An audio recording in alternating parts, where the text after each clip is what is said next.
Hello students, आज हम पढ़ेंगे वृत्त में प्रश्न 10.2 very important questions. Question number 8, एक वृत्त के परिघत एक चतुर्भुज एबीसीडी खींचा गया। सिद्ध कीजिए कि AB प्लस की CD बराबर AD प्लस की BC। हेलो, मैं शाहिद वारसी आपका स्वागत करता हूँ स्टूडेंट्स। अब देखिए सवाल को आगे कैसे करते हैं। इंपोर्टेंट क्वेश्चंस पेपर में आने के लिए, एग्जाम में आने के लिए, एग्जाम में कई बार पूछा। शुरू करते हैं क्वेश्चन। यहां पर क्या दे रखा है कि वृत्त, एक वृत्त है, वृत्त के चारों तरफ चतुर्भुज खींचा गया है और चतुर्भुज खींचेगा और यहाँ पर ये स्पर्श बिंदु है इसके PQR स्पर्श बिंदु। हमें करना क्या है, AB यानी कि ये साइड और ये साइड दोनों मिला करके दोनों का सम यानी योगफल AD और BC, AD और BC के बराबर, ये सिद्ध करना है। बड़ा इजी क्वेश्चन, ध्यान देखिए स्टूडेंट्स। करना क्या है यहाँ पे, क्योंकि हम जानते हैं कि बाह्य बिंदु से यहाँ से जो स्पर्शरेखाएं खींची जाती हैं ये वाली, ये दोनों बराबर होती है। इसका ये यहाँ पर हम कर लेते हैं, हल कर लेते हैं इसका।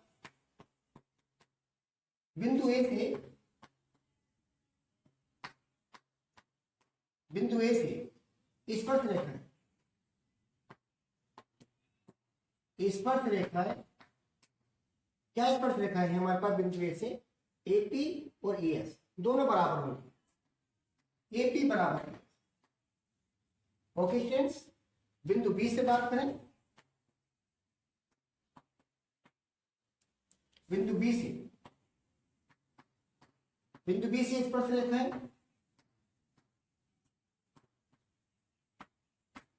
बिंदु B से स्पर्श रेखा है BP और BP, BP बराबर BD। ओके स्टूडेंट्स, ऐसे बिंदु C से बात करें,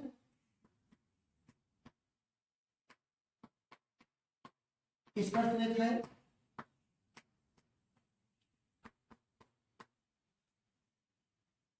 QC बराबर RC। ओके स्टूडेंट्स, इसका आगे देखते हैं। अब हम बात करते हैं बिंदु D से। बिंदु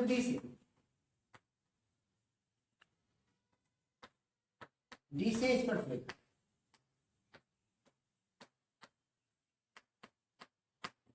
कौन सी होंगी, DS और DR, DS बराबर DR। ओके स्टूडेंट, इस तरह से हमने सारी स्पर्श रेखाएं बिंदु A से AP बराबर AS, बिंदु B से BP बराबर BQ, बिंदु C से CR प्लस यानी CQ प्लस के CR और बिंदु D से DR प्लस के DS। ओके स्टूडेंट्स, अब हमें क्या प्रूव करना था यहाँ पे, क्योंकि प्रूव ये करना था हमें कि जो AB है, AB प्लस DC किसके बराबर करना था, AD प्लस BC के बराबर करना था। हम क्या काम करेंगे यहाँ पर, ये जो हमारे पास AB प्लस की DC इसे ले लेते हैं, AB प्लस की DC। अब देखिए यहाँ पर AB प्लस की DC में लिख देते हैं। AB क्या हमारे पास, AB ये रेखा, इसके दो पोर्शन हमारे पास है AP और BP। AB जो है वो AP और BP के योग के बराबर है, तो यहाँ पर हम लिख देते हैं इसकी जगह यहाँ लिख लेते हैं AP प्लस BP प्लस, और इसकी जगह लिख लेते हैं यहाँ पे DR प्लस की CR, DR प्लस की CR। ओके स्टूडेंट्स, अभी हमने पीछे पढ़ा है, चार क्वेश्चन हमारे पास पढ़े हैं कि AP किसके बराबर है, AP हमारे पास है किसके बराबर, AS के बराबर। तो जहां पर AB था वहां पर AS लिखते। इक्वेशन नंबर 1 में BP किसके बराबर है, BP हमारे पास है BQ के बराबर, यानी कि हम BP को BQ के बराबर लिखते हैं। DR किसके बराबर है, DR हमारे पास है DS के बराबर, तो यहाँ पर हम लोग DS लिखते हैं।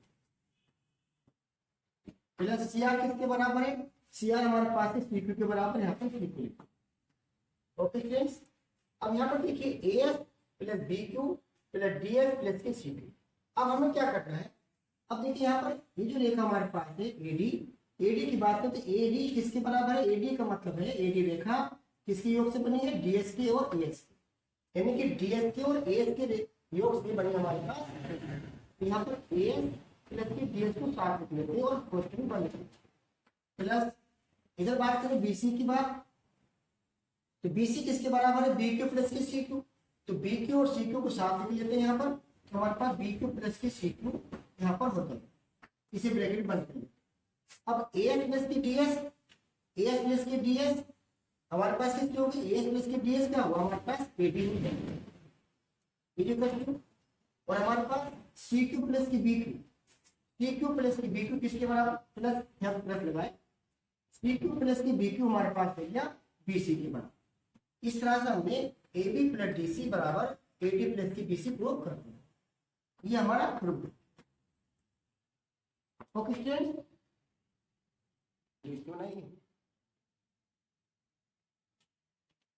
Hello students, question number 9 important question, परीक्षा में पूछे जाने वाले क्वेश्चंस। बहुत अच्छा सवाल। क्या सवाल है, ध्यान से पढ़ें। एक्स बाई तथा x dash by dash, x by तथा x dash by dash O केंद्र वाले किसी वृत्त पर दो स्पर्श रेखाएं, दोनों स्पर्श रेखाएं हैं, और स्पर्श बिंदु सी पर रेखा AB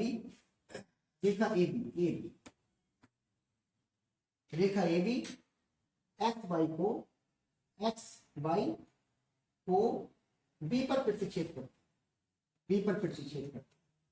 सिद्ध कीजिए कि एंगल AOB 90 एंगल AOB यानी कि ये वाला कोण हमारे पास 90 का प्रूफ है। अब ध्यान से समझिए सवाल को, आगे सवाल को हम करते हैं। ध्यान से कैसे करना, ध्यान समझ लेना। वीडियो को लास्ट तक देखें स्टूडेंट्स, पूरा क्वेश्चन आपके समझ में आसानी से आ रहा है। हेलो स्टूडेंट, देखिए यहाँ पर इस सवाल से हम कैसे हल करते हैं इसे। हल यहाँ पर लिख लेते हैं इसका, कैसे हल करें। हमने देखा यहाँ पर फिगर में कि यहाँ पर एक वृत्त का व्यास है, और वृत्त का व्यास वृत्त को दो भागों में विभाजित करता है, और वृत्त के व्यास के केंद्र पर 180 अंश का कोण बनता है। यानी कि ये पूरा कोण, ये कोण मिलाकर के 180 अंश है। तो हम यहाँ पे थोड़ा सा रचना कर लेते हैं। बिंदु C से केंद्र O को मिला, इसका मतलब ये हुआ कि स्पर्श रेखा पर त्रिज्या लंब होती है। हमने यहाँ पर त्रिज्या इसकी बना दी, ये भी त्रिज्या हो गई, ये भी त्रिज्या हो गई, और ये भी त्रिज्याएं सब बराबर होती हैं, इसलिए ये सब बराबर।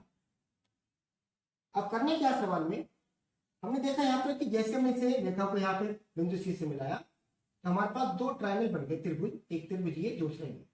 इधर भी एक त्रिभुज ये, दूसरा त्रिभुज ये। दोनों त्रिभुजों को हम लोग कोऑर्डिनेट करेंगे, सर्वाश्रम करेंगे। उसके बाद सर्वाश्रम करके इस कोण को इसके बराबर करेंगे, और ये वाला कोण इस कोण के बराबर करेंगे, और हमारा सवाल आसानी से प्रूव हो जाएगा। अब देखिए कैसे करें, क्योंकि यहाँ पर OP यहाँ पर एक त्रिज्या है, और OQ भी त्रिज्या है, और PQ वृत्त का व्यास, क्योंकि PQ वृत्त का व्यास है,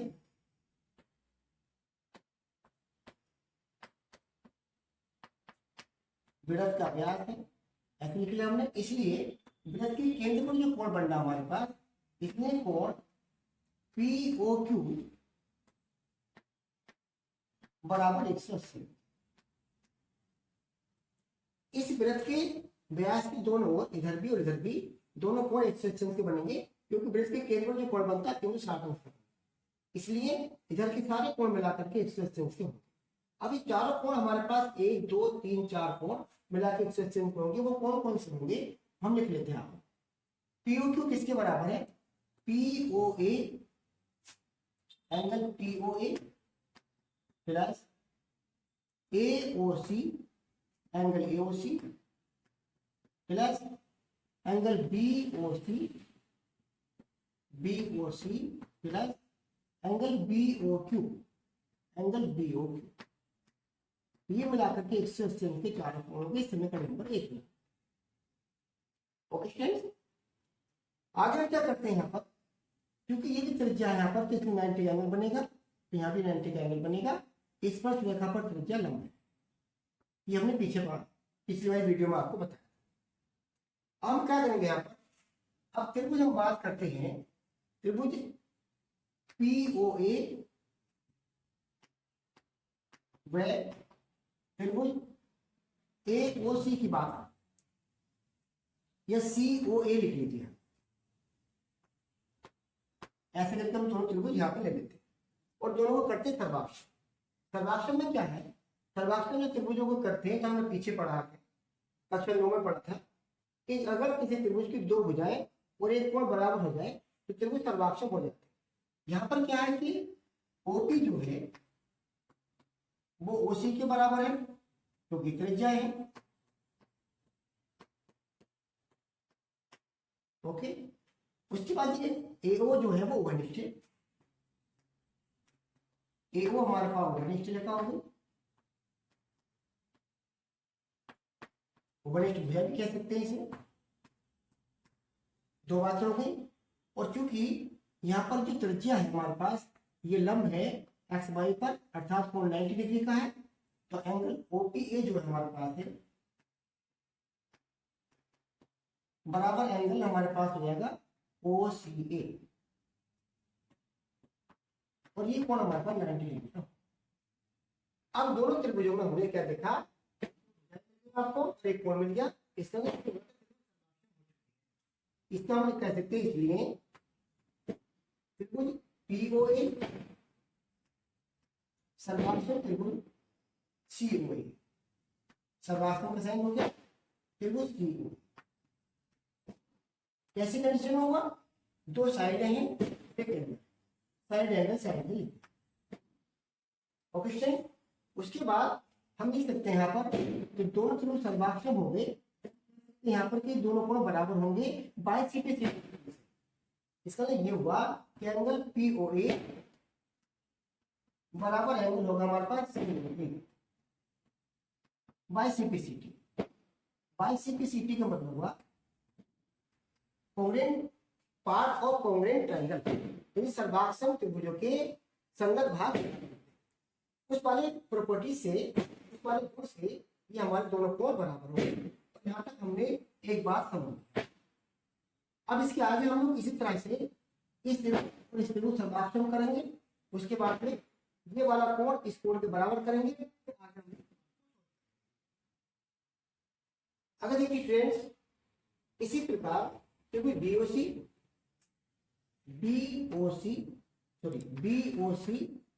त्रिभुज BOQ में BOQ, अब इन दोनों को सर्वाक्षम करते हैं। क्या यहाँ पर कि त्रिज्या फिर बराबर है, यहाँ पर BOQ बराबर किसके है, OQ हमारे पास OC के बराबर। ये त्रिज्या होगी हमारे पास, एक ही वृत्त की त्रिज्या है, इतनी बराबर है। उसके बाद OB, ये रेखा OB घनिष्ठ हो गई, OB बराबर OB घनिष्ठ हो गई। घनिष्ठ भुजा कह सकते हैं यहाँ पर।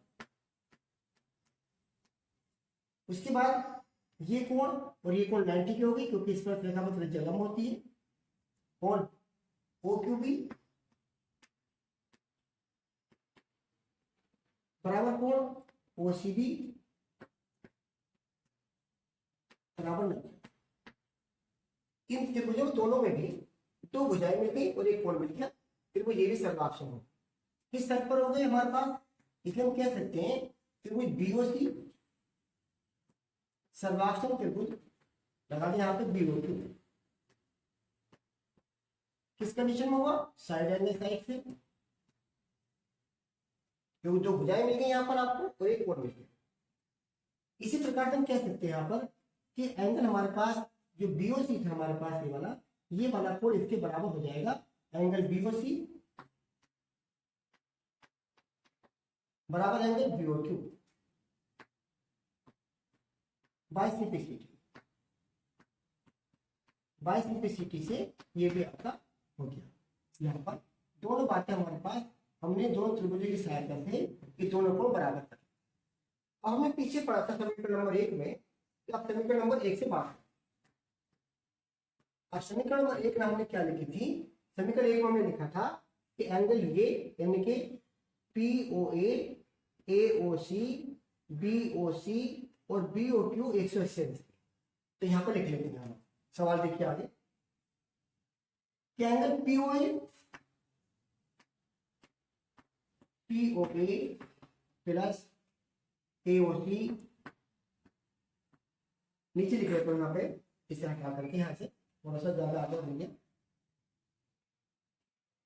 समीकरण 1 से बात करें, 1 से नीचे लिख लेते हैं angle POA plus angle AOC plus angle BOC plus angle BOQ, ये हमारे पास 180 डिग्री थी। AOP plus AOC plus BOC plus BOQ, यानी कि ये वाला एंगल, ये एंगल, ये एंगल और ये एंगल, चारों एंगल मिलाकर हमारे पास 180। और हमने पढ़ लिया यहाँ पर कि पहले हमने यहाँ पे देखा इन दोनों एंगल में देखी बात करते हैं, इन दोनों में बात करते हैं। हमें बराबर क्या करना है, क्योंकि बीच में हमारे पास दो एंगल जो हमारे पास ये वाले हैं वो है AOC और दूसरा है BOC। तो AOC और BOC को तो हम लोग ऐसे लिख रहने देंगे, इसकी जगह हम लोग, इसे हमने कहा है इसकी जगह एंगल AOC लिख लेंगे। इसे एंगल AOC को एंगल AOC लिखा रहने देंगे, इसे BOC को एंगल BOC लिखा रहने देंगे और इसकी जगह भी एंगल BOC लिख लेंगे।